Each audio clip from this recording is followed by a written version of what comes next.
In nepopisno je, moram priznati, vsako leto, ko mine teh 7 dni za dušo in telo, se dejansko kar malo jočemo, vsekakor se stkejo taka res konkretna prijateljstva in vsako leto veliko zadovoljnih ljudi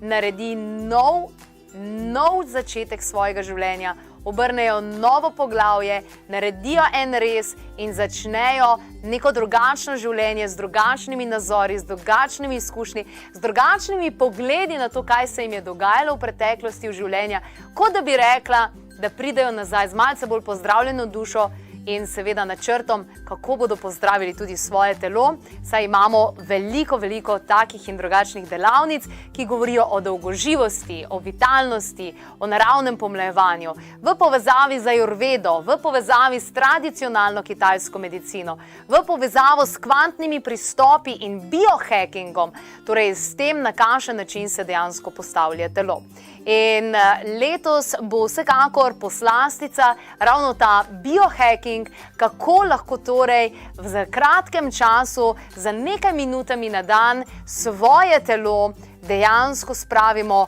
v tak izjemen položaj oziroma ga pripravimo na dolgoživost, da optimiziramo, kar delamo. Torej, za podjetnike, za tiste, ki delate mogoče v zdravstvu in ste zares izčrpani, za vse ljudi, ki delajo z ljudmi, in jih